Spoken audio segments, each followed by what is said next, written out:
bagaimana kabarnya hari ini? Semoga kabar anak-anak kami hari ini dalam keadaan sehat, baik, dan tetap semangat dalam mengikuti pembelajaran hari ini. Perkenalkan, nama Ibu Lorentina Panjaitan dari SD Swasta nomor 1 HKBP Balige. Pada kesempatan ini, kita akan belajar tematik, tetapi ada baiknya kita berdoa terlebih dahulu sebelum memulai pembelajaran kita. Berdoa sesuai dengan agama dan kepercayaannya masing-masing. Doa dimulai. Amin. Baiklah anak-anak, hari ini kita akan belajar tematik kelas 5, tema 3, makanan sehat, subtema 1, bagaimana tubuh mengolah makanan, pembelajaran yang kedua. Nah, adapun muatan pembelajaran kita pada hari ini yaitu muatan bahasa Indonesia tentang iklan, muatan IPA tentang sistem pencernaan makanan pada manusia. Baiklah anak-anak, materi pembelajaran di hari ini yang pertama, bahasa Indonesia membahas tentang ciri-ciri iklan dan contoh iklan. Pada pembelajaran sebelumnya, kita sudah mempelajari apa itu pengertian daripada iklan. Nah, apakah anak-anak kami masih ingat apa itu iklan? Iklan adalah suatu pesan tentang keunggulan suatu produk yang ditujukan kepada masyarakat. Biasanya iklan dipasang di tempat umum dengan menggunakan kalimat yang singkat, jelas, dan menarik. Nah, sekarang apa itu ciri-ciri daripada iklan? Nah, ciri-ciri dari iklan ada 4. Yang pertama, isi iklan. Nah, isi iklan harus sesuai dengan apa yang ingin disampaikan di dalam suatu iklan tersebut. Yang kedua, sasaran iklan, kepada siapa iklan tersebut ditujukan. Yang ketiga, kata kunci iklan. Kata kunci di dalam iklan ini akan menjadi tema iklan tersebut. Yang keempat, maksud gambar. Gambar memiliki makna untuk menyampaikan pesan di dalam suatu iklan tersebut. Iklan berfungsi untuk mempromosikan sesuatu, baik itu barang ataupun jasa. Iklan dibuat dengan menarik dengan menampilkan kata-kata kunci dan gambar yang sesuai dengan isi iklan tersebut. Kalimat yang digunakan di dalam sebuah iklan menggunakan kalimat persuasif. Apa itu kalimat persuasif? Kalimat persuasif adalah kalimat yang bersifat ajakan, yaitu dengan menggunakan kata ajakan seperti kata ayo dan marilah. Tujuan penggunaan kalimat persuasif adalah agar masyarakat tertarik terhadap pesan yang disampaikan di dalam sebuah iklan. Ciri-ciri kalimat persuasif yang pertama itu adalah bersifat mengajak. Yang kedua, menggunakan kata ajakan seperti kata ayo dan marilah. Yang ketiga, ditulis secara menarik. Dan yang keempat, bisa diberi rima agar orang yang membaca atau mendengar mengingat pesan yang disampaikan di dalam sebuah iklan. Nah anak-anak, Ibu mempunyai sebuah contoh iklan. Coba perhatikan iklan yang ada ini. Nah, dari iklan tersebut kita akan bisa menemukan apa yang menjadi ciri-ciri dari iklan yang sudah kita bahas di awal pembelajaran kita. Nah, coba perhatikan kembali iklan tersebut. Nah, di dalam iklan tersebut ada kata ayo, sarapan sehat, makan dan minum yang aman dan bergizi. Ada gambar sebuah jam.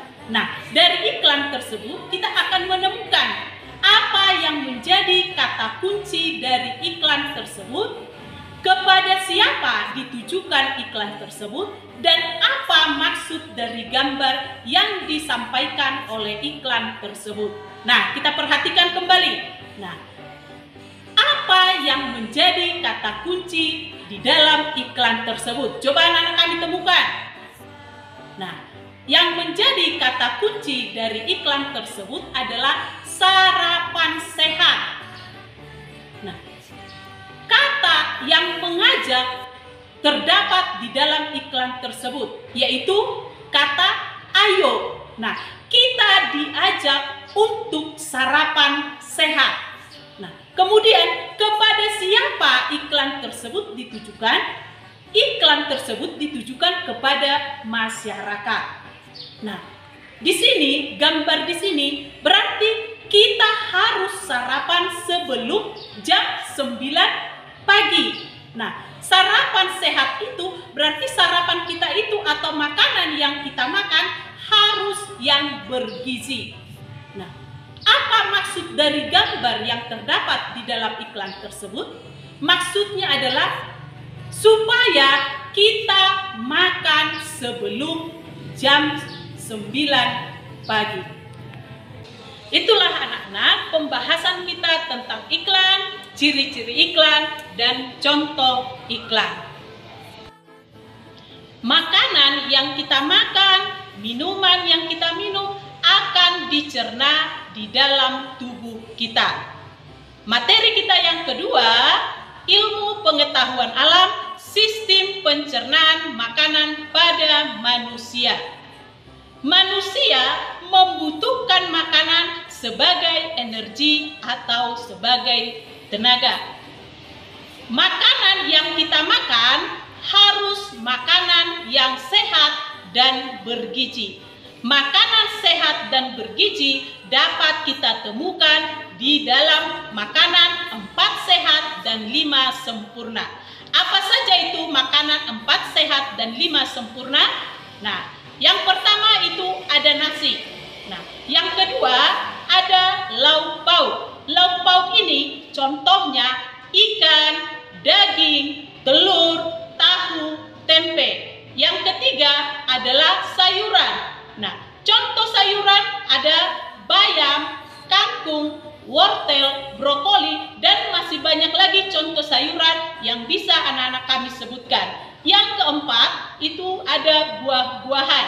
Nah, buah-buahannya seperti mangga, jeruk, anggur, dan masih banyak contoh buah yang lain. Yang kelima itu adalah susu. Nah, itulah makanan 4 sehat, 5 sempurna.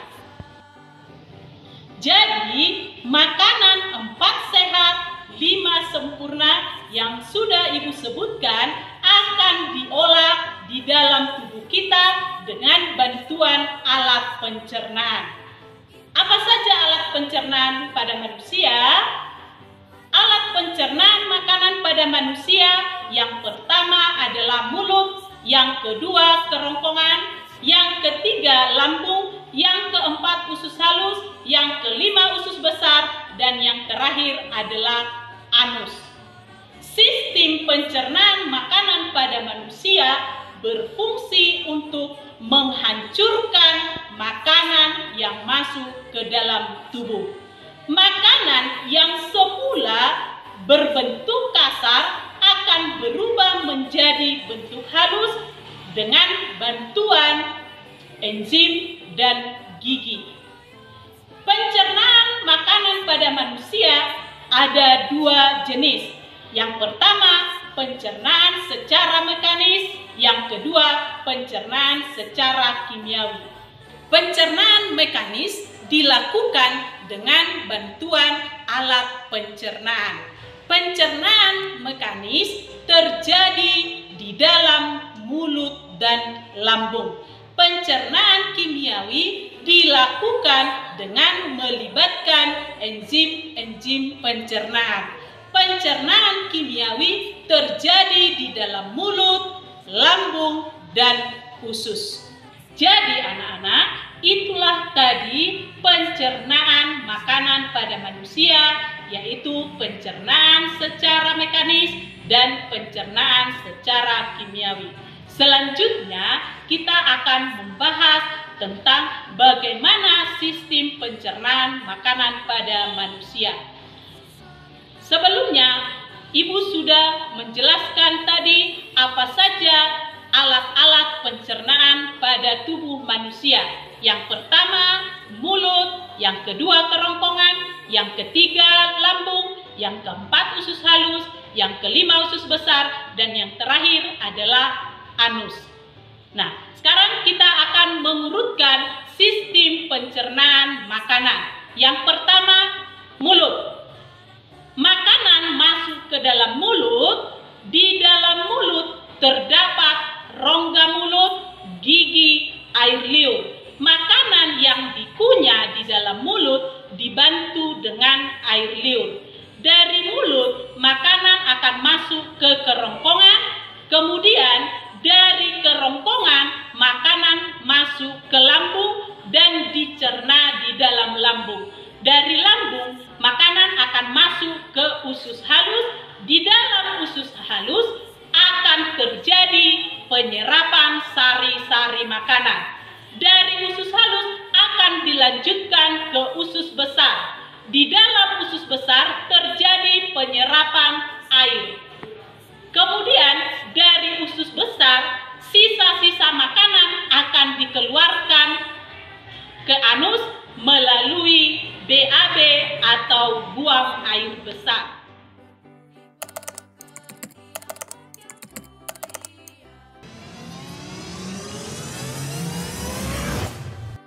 Sistem pencernaan manusia.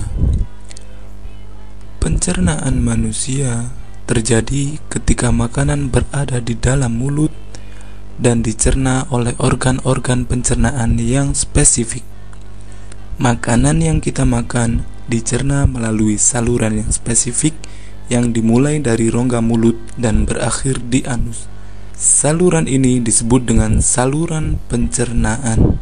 Saluran pencernaan terdiri dari buccal cavity atau rongga mulut, esophagus atau kerongkongan, stomach atau lambung, large intestine atau usus besar, small intestine atau usus halus, rektum, dan anus. Makanan dapat dicerna dengan baik jika memiliki berbagai macam bagian dari saluran pencernaan. Mencerna makanan menggunakan sekresi dari kelenjar saliva, liver, dan pankreas yang berada di dalam organ pencernaan. Mulut dan rongga mulut. Proses memakan pada manusia terjadi di mulut. Proses ini disebut dengan mengunyah, yaitu mencerna makanan yang dibutuhkan di dalam mulut dengan sendirinya. Apa yang terjadi selama kegiatan tersebut? Makanan yang kita makan secara mekanik di mulut akan menjadi potongan-potongan makanan yang lebih kecil.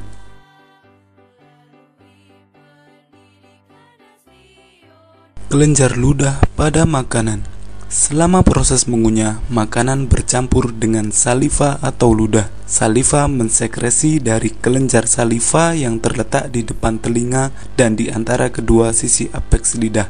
Saliva merubah amilum pada makanan menjadi gula dan juga melembutkan makanan. Lidah. Makanan dapat dideteksi oleh lidah, yaitu melalui saraf pengecap di lidah. Lidah merupakan jaringan otot perasa yang berada di bawah rongga mulut. Lidah bebas untuk berpindah arah dan menjulur ke depan. Saraf pengecap pada lidah disebut dengan papila lidah yang dapat merasakan rasa makanan yang berbeda. Esofagus atau jalan makanan. Makanan yang berasal dari mulut ditelan melewati esofagus. Di dalam esofagus terdapat epiglotis yang akan mengatur makanan agar tidak masuk ke tenggorokan. Di dalam esofagus terdapat gerakan peristaltik yang mendorong dan meremas-remas makanan menuju lambung. Lambung. Lambung merupakan kantung berotot yang berdinding tebal. Bagian atas lambung dekat hati, lanjutan dari muara lambung disebut kardia, bagian tengah berbentuk kantung disebut fundus, bagian bawah dekat usus disebut pilorus. Di dalam lambung, makanan tercerna secara kimiawi. Makanan dihancurkan oleh getah lambung menjadi mukus. Getah lambung terdiri atas air, asam lambung atau asam klorida, serta enzim pencernaan yaitu pepsin, renin, dan lipase. Proses pencernaan juga terjadi secara mekanik karena dinding lambung tersusun dari otot yang mengalami fase kontraksi dan relaksasi. Usus halus. Usus halus merupakan saluran paling panjang sekitar 7,5 meter. Proses pencernaan berlangsung secara kimiawi dengan bantuan senyawa kimia oleh usus halus serta dari kelenjar pankreas yang dilepas ke usus halus. Hati merupakan kelenjar terbesar pada tubuh manusia yang terletak di atas lambung sebelah kanan dan berwarna coklat. Hati mensekresi cairan yang berasal dari kantung empedu atau gallbladder.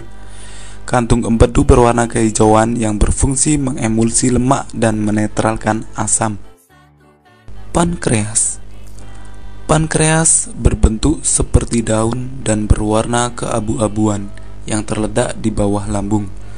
Pankreas menghasilkan getah pankreas yang terdiri atas air, garam, sodium bikarbonat, dan enzim. Enzim tersebut adalah amilase, lipase, dan tripsinogen yang belum aktif. Amilase berperan mengubah zat tepung menjadi gula, lipase berperan mengubah lemak menjadi asam lemak, sedangkan tripsinogen berubah menjadi tripsin, dan tripsin mengubah protein menjadi peptid dan amino. Makanan yang telah dicerna siap untuk diedarkan oleh darah. Penyerapan sari-sari makanan berada di usus halus. Sari-sari makanan diserap oleh usus penyerapan atau ileum yang dilakukan oleh junjot usus atau villi yang menjadikan permukaan penyerapan menjadi luas. Villi tersusun oleh pembuluh darah, pembuluh limfa atau lakteal, dan sel epitelium. Zat-zat seperti asam amino, glukosa, vitamin, dan mineral diserap oleh pembuluh darah yang berada pada villi. Darah yang mengandung sari-sari makanan diedarkan menuju hati untuk disimpan, dan yang lainnya diedarkan ke seluruh tubuh. Proses ini disebut dengan penyerapan. Makanan yang tidak tercerna dan terserap menuju ke usus besar. Usus besar merupakan persambungan usus halus yang memiliki panjang sekitar 1,5 meter. Fungsi usus besar adalah mengontrol kadar air sisa makanan. Air sisa makanan berlebihan akan diserap kembali atau reabsorpsi, sedangkan bila kurang akan ditambah. Pada usus besar terjadi proses pembentukan feses yang selanjutnya dibuang melalui anus. Sebelum dibuang, feses terkumpul dalam rektum yang merupakan bagian akhir dari usus besar.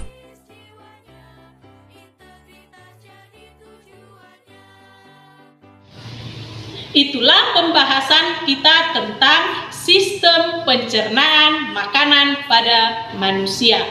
Oke, anak-anak, hari ini Ibu akan merangkum pembelajaran kita hari ini. Yang pertama, bahasa Indonesia, yaitu tentang ciri-ciri dari iklan. Ciri-ciri iklan yang pertama tadi, isi iklan. Yang kedua, sasaran iklan. Yang ketiga, kata kunci iklan. Dan yang keempat adalah maksud gambar. Nah, yang kedua, IPA tentang sistem pencernaan makanan pada manusia. Sistem pencernaan makanan pada manusia diurutkan dari mulai mulut, kerongkongan, lambung, usus halus, usus besar, dan yang terakhir adalah anus. Anak-anak, sebagai tugasmu di rumah, yang pertama, coba cari sebuah iklan di media cetak, kemudian sebutkan apa kata kunci iklan, kepada siapa iklan ditujukan, dan apa maksud iklan tersebut. Tugasmu yang kedua, coba sebutkan urutan sistem pencernaan makanan pada manusia. Demikianlah pembelajaran tematik hari ini. Semoga pembelajaran hari ini bermanfaat bagi anak-anak kami semuanya dan tetap menjaga protokol kesehatan di masa pandemi COVID-19 dengan cara 3M. Yang pertama, memakai masker, yang kedua, mencuci tangan, dan yang ketiga, menjaga jarak. Sampai jumpa.